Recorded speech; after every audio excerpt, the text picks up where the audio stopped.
تو اللہ نے سورہ بقرہ میں یہ فرمایا ہے کہ جو کوئی بھی ایک کتاب لکھتا ہے اور یہ کہتا ہے کہ یہ اللہ کی طرف سے نازل گئی ہے اور اس کے عوض میں، اس کے بدلے میں چند قیمت یعنی دنیاوی کچھ قیمت کا آرزو رکھتا ہے، تو یہ اللہ کو خصوصیہ طریقے سے ناپسندیدہ ہے، کیونکہ بے اصل باتیں کہتے ہیں اور دنیاوی کے لیے کچھ پیسے کے لیے اللہ کی بات کو جھٹلاتے. تو اللہ کو بے اصل باتیں کرنا بالکل یا کہنا یا لکھنا بالکل پسند نہیں ہے، اور اس کے عوض یہ نام لگانا کہ یہ اللہ کی طرف سے بات ہے، تو یہ اللہ کو خصوصیہ طریقے سے ناپسندیدہ ہے. اللہ نے اس سورہ بقرہ میں اس آیت پہ کئی بار زور دے کے کہا ہے کہ افسوس ہے ایسے لوگوں پر، اور کہتے ہیں کہ پھر افسوس ہے ایسے لوگوں پر جو بے اصل باتیں کہتے ہیں. اپنے آپ کو بے اصل باتوں سے بچائے. اللہ حافظ. قرآن ایک ایسی واحد کتاب ہے جس میں کوئی غلطیاں ہی نہیں ہیں، کیونکہ یہ کسی انسان نے لکھی ہی نہیں ہے. یہ قرآن کے اینڈ میں یا سٹارٹنگ میں آپ کہیں بھی پاؤں گے نہیں ریٹن بائی. آپ کوئی بھی ایک بک لے لو، اس کے آپ شروعات میں یا آخر میں پاؤں گے کہ دس بک از ریٹن بائی. یہ بک ہماری طرف سے نہیں لکھی گئی ہے، ایک انسان کی طرف سے بالکل بھی نہیں لکھی گئی ہے. یہ میرے آقا دو جہاں صلی اللہ علیہ وسلم، پروفیٹ محمد صلی اللہ علیہ وسلم پہ نازل کی گئی ہے بائی اینجل کال جبرائیل علیہ السلام کے ذریعے.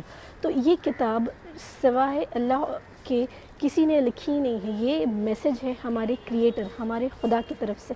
تو اگر آپ نے زندگی میں کتنی ساری بک پڑھی ہے، تو میرا ایک سجیشن ہے کہ آپ اگر مسلمان ہو یا پھر آپ کوئی بھی ہو، آپ ایک قرآن بھی پڑھیں. قرآن کس کے لیے ہے؟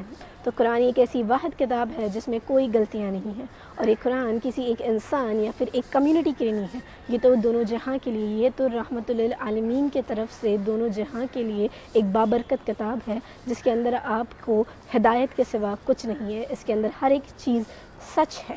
تو اس سے اگر آپ پڑھتے ہو تو یہ طاقت رکھتی ہے کہ آپ کے قلب کو بدل دے، آپ کے دل کے اوپر اثر کرتی ہے. یہ قرآن آپ کے دینی، دنیاوی اور آپ کے علم میں اضافہ کرتی ہے، آپ کے سمجھنے کی طریقے کو اور وسیع کرتی ہے، مطلب بڑا کرتی ہے، تاکہ آپ اور کھلی دل سے سوچ سکو.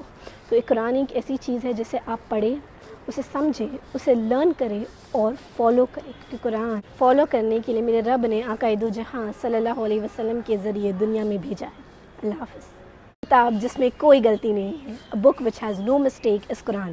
ایک قرآن ہی ایسی واحد کتاب ہے جس میں کوئی غلطیاں ہیں ہی نہیں، زیر زبر کی بھی نہیں، کیونکہ یہ قرآن کسی انسان نے لکھا ہی نہیں ہے.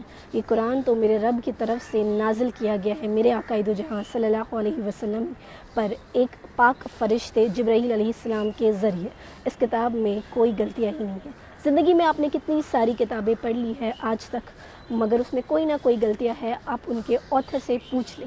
مگر ایک قرآن ہی واحد کتاب ہے، اور میں ایسا آپ کو کوئی کام نہیں کہوں گی جو میں خود عمل نہیں کرتی. قرآن کو میں خود پڑھتی ہوں، اور اس کے اندر سے جو بھی ریفرنس پوائنٹ ہے اس میں ہر چیز صحیح ہے. اسے میں لکھ لیا کرتی ہوں اپنے ریفرنس کے لیے بک میں، جو مجھے زندگی میں کام ہے. تو یہ چیز آپ بھی کریں، کیونکہ یہ چیز آپ کی زندگی بدل دے گی. اللہ حافظ.